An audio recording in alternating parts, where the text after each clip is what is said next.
బేహద్ పరం మహాశాంతి.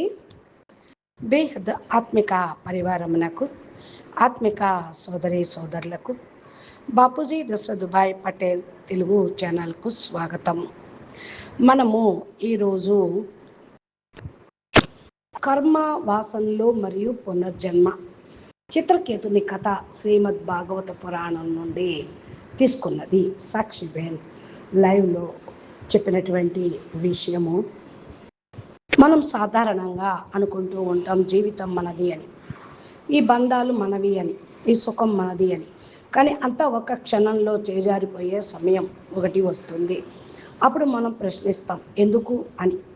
కఠోపనిషత్తులో కూడా ఇదే చెప్తున్నారు. అజ్ఞాని అనేక యోనుల్లో జన్మల్లో భ్రమిస్తూ ఉంటాడు. కానీ ఈ భ్రమ, ఈ అలజడి ఎక్కడి నుండి వస్తున్నాయి అని సమాధానంగా ఒక రాజు కథలో మనకు సమాధానం చెప్తూ ఉంటుంది. ఎవరైతే పుత్రుడని కోరుకున్నాడో, పుత్రుణ్ణి పొందాడో, ఆపై సమస్తాన్ని కోల్పోయాడో, ఆ రాజు కథ అదే. కోల్పోవడంలోనే అతనికి ఎప్పటికీ కోల్పోనిది లభించింది. అంటే ఒకటి పోగొట్టుకుంటే రెండో దొరుకుతుంది అని అంటూ ఉంటారు. ఇక్కడ కఠోపనిషత్తు యొక్క ఘోష మనము నిర్మాణాత్మకంగా తెలుసుకుందాము. చిత్రకేతుని యొక్క కథ కోరిక, పుట్టడం, ప్రాప్తి మరియు అనే దాని గురించి తెలుస్తుంది.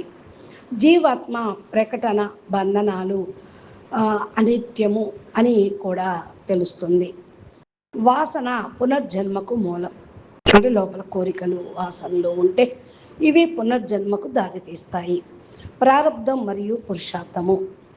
తర్వాత బాపూజీ దృష్టితో మనకు వీటన్నిటికీ కూడా ముక్తి మార్గం ఇదే అని తెలుస్తుంది. మనము ఈ విధంగా ఆలోచించినట్లయితే ఫస్ట్ అలజడి వెనకాల ఉన్న మూల ప్రశ్న కఠోపనిషత్తులో మనని ఆలోచించేలాగా చేస్తూ ఉంది. అనేక యోనుల్లో భ్రమిస్తూ అజ్ఞాని అయిన జీవుడు దేహాభిమానంలో మునిగి ఉంటాడు. తన కర్మలు మరియు చింతనకు అనుగుణ్యంగా అతను పదే పదే జన్మిస్తూ ఉంటాడు. ఇది కేవలం ఒక తాత్కాలిక తాత్విక ప్రకటన కాదు, ఇది ఒక మన జీవితాల ప్రతిబింబం. మనం అందరం ఏదో ఒక రూపంలో వాయిదాల పద్ధతిలో జీవిస్తూ ఉన్నాం. ఈరోజు సుఖాన్ని అప్పుగా తీసుకొని రేపటి దుఃఖాన్ని సిద్ధమవుతూ ఉన్నాం. 5 ఇంద్రియాలు మరియు మనసు అనే విషయాల మేతను చెమ్మేస్తూ బతుకుతూ ఉన్నాం. కంటికి నచ్చింది, చెవికి వినసొంపైనది, నాలుకకు రుచించేదిగా జీవితం అనుకుంటూ ఉంటాం. కానీ ప్రశ్న ఏమిటంటే ఈ చక్రం ఎలా ప్రారంభమవుతుంది అని, దీనికి ముగింపు సాధ్యమేనా అని. ఈ అలజడి ఎక్కడి నుండి వస్తూ ఉంది అని అంటే మనకు తెలిసిందే.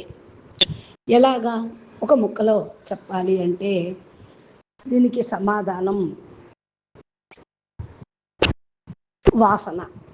దీనికి కారణం తెలుసుకోవటానికి మనం శ్రీమద్ భాగవత పురాణంలోని అత్యంత రూపమైన కథ, గుహ్యమైనది, అదే చిత్రకేతుని కథ.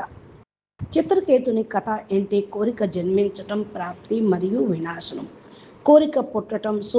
సూరసేన దేశానికి రాజు చిత్రకేతు. అతని వద్ద సమస్తము ఉన్నాయి. అభేద్యమైన కోటలు, సమర్థులైన మంత్రులు, విద్వాంసులైన గురువులు, సంపన్నమైన ఖజానా, పరాక్రమవంతమైన సేనలు, మరి ఎంతో మంది భార్యలు. కానీ అతనికి ఒకే ఒక లోటు ఉంది, పుత్రుడు లేకపోవటం. ఒక చిన్న లోటు అని కాదు, చాలా పెద్ద లోటు. సమస్త వైభవాన్ని కూడా నిరర్ధకం చేసేసింది. అయితే దీని యొక్క దీని గురించి మనం ఆలోచిద్దాం. శ్రీమద్ భగవద్గీత 2వ అధ్యాయంలో శ్రీకృష్ణ పరమాత్మ ఈ మనస్తత్వాన్ని అత్యంత సూక్ష్మంగా వివరించాడు. అది ఏంటి అంటే, మానవుడు ఒక విషయం గురించి నిరంతరం ఆలోచించినప్పుడు దానిపై ఆసక్తి లేక బంధం ఏర్పడుతుంది. ఆ ఆసక్తి నుండి కోరిక, కామన పుడుతుంది. ఆ కోరికను అడ్డు తగిలినప్పుడే క్రోధం, ఈర్ష్య మరియు వినాశన మార్గం తెరుచుకుంటుంది. చిత్రకేతు పుత్రుడు గురించి నిరంతరం చింతించేవాడు. ఆసక్తి పెరిగింది. కాంక్ష ప్రబలమైంది. ఒకరోజు అంగీరస మహర్షి అతని ఆశ్రమానికి విచ్చేశారు. చిత్రకేతు తన దుఃఖాన్ని విన్నవించుకున్నాడు. మహర్షి సహజ భావంతో ఇలా అన్నారు: రాజా, పుత్రుడు లేకపోవటం అశుభం కాదు.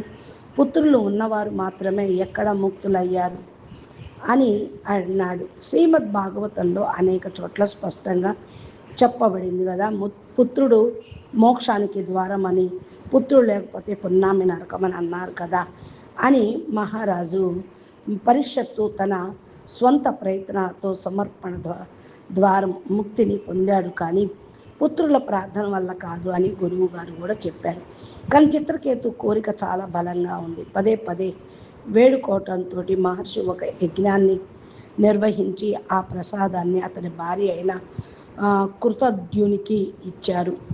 అప్పుడు మహర్షి ఒక సూక్ష్మ సంకేతాన్ని, హెచ్చరికను ఇచ్చారు. రాజా, నీ కోరిక మేర యజ్ఞం పూర్తయింది. సమయం వచ్చినప్పుడు నీ భార్య గర్భాన పుత్రుడు జన్మిస్తాడు. కానీ ఆ పుత్రుడు సంతోషానికి మరియు విషాదానికి రెండిటికీ కారణమవుతాడు అని హెచ్చరించాడు.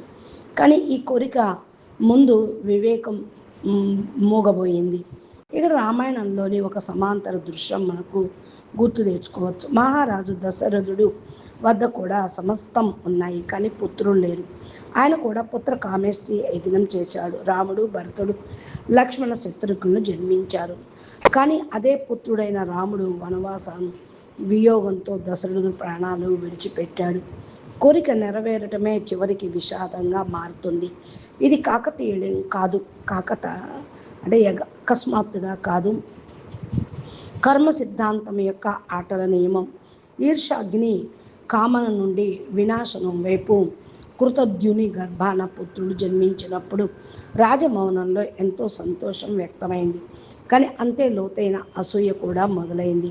ఇతర రాణులు ఈర్ష్యాగ్నిలో కాలిపోతూ కృతద్యుని మాత్రమే ఎందుకు యోగ్యురాలుగా భావించారు. యజ్ఞప్రసాదం ఆమెకే ఎందుకు దక్కింది, మేము తక్కువ తిన్నామా అని అనుకున్నారు. గీతలో చెప్పబడిన ఆ శృంఖల ఇక్కడే పూర్తిగా వర్తిస్తుంది. విషయ చింతన, ఆసక్తి, కామన భంగం, క్రోధం మరియు ఈర్ష్య వినాశనం. ఇతర రాణులు ఆ పసిబిడ్డకు విషమిచ్చి చంపేశారు. తల్లిదండ్రుల హర్షానికి కారణమైన ఆ బాలుడు ఇప్పుడు విషాదానికి కారణమయ్యాడు. అంగీరస మహర్షి మాటలు అక్షరాల నిజమయ్యాయి. మహర్షి సత్య ఉద్ఘోషణ. చిత్రకేతుని తన మృత పుత్రుడు వద్ద కూర్చొని విలపిస్తున్నప్పుడు అంగీరస మహర్షి తన దేవర్షి నారదుడు అక్కడకు వచ్చారు.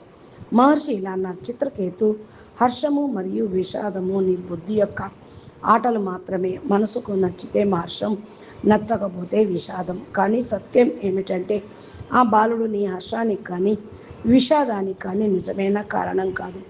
ఏది సత్యమో దాని గురించి శోకించు రాజా అని నిత్యము శ్రీ, ధనం, ఐశ్వర్యం, సంపద, రాజ్యం, సేన, మిత్రులు, బంధువులు ఇదంతా ఒక రోజు నశించపోయేదే.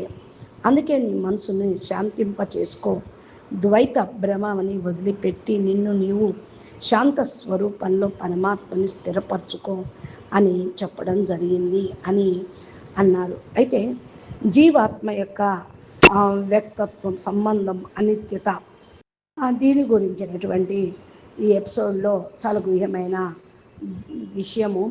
నారదుడు దేవర్షి దివ్యశక్తితోటి ఏం చేశాడు అనేది మనము నెక్స్ట్ ఆడియో ద్వారా మనం తెలుసుకుందాము. అచ్చా, పరం శాంతి. నమస్తే, ధన్యవాదాలు.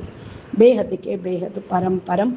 మహాశాంతి హై, మహాశాంతి హై, మహాశాంతి హై. నమస్తే.